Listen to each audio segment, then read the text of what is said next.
আখ ক্ষেতের মতো দেখতে মনে হলে এটি মূলত নেপোলিয়ন ঘাস। গরু মোটা তাজাকরণের জন্য এই ঘাস খাওয়ানো হয় গরুকে।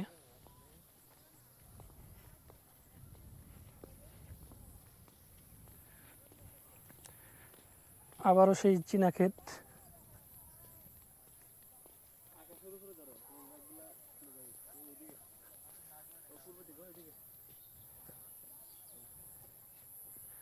ভাসা ভাসা মেঘ,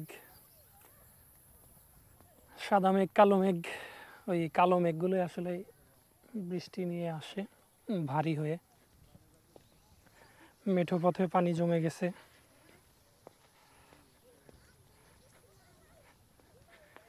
আর গ্রামের ছোট ছোট ছেলেরা এই ফসলের ফাঁকা মাঠে ফুটবল খেলায় মত্ত হয়ে আছে।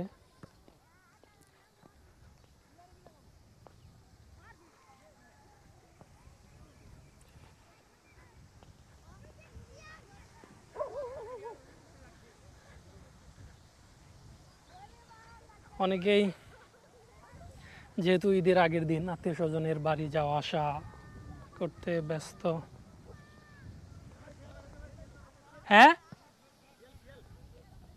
শিওর।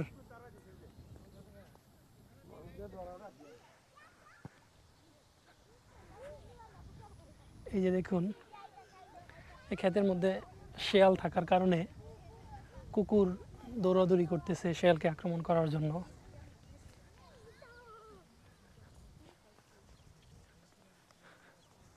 আই বুড়ি কই যাস? এরা কারা? এই যে এরা।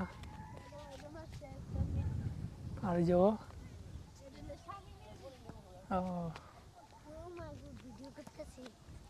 বাবা গো বাবা, কাণ্ড দেখছো? কাণ্ড দেখলে মইরাই যাই।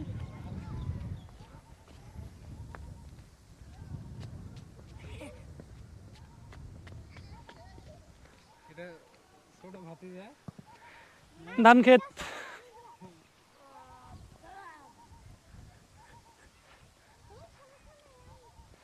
আমাদের গ্রামে একটি ভাষা আছে, আঞ্চলিক ভাষা, যেটাকে বলা হয় 12 মাসের 13 কার্তিক বা 12 মাসে 13 পার্বণ। মানে হচ্ছে 12টি মাসে 13 ধরনের ফসল হয়। যেমন এখানে দেখেন, এটা হচ্ছে পাট ক্ষেত, এখানে ধান ক্ষেত, ওইখানে আবার চীনা ক্ষেত, এরকম একসাথে বেশ ধরনের, কয়েক ধরনের।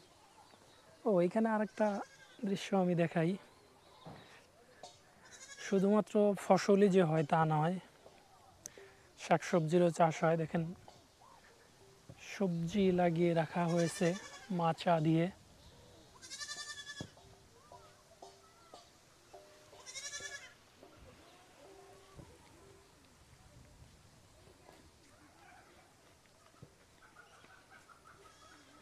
কই যাও? এই তো আছি।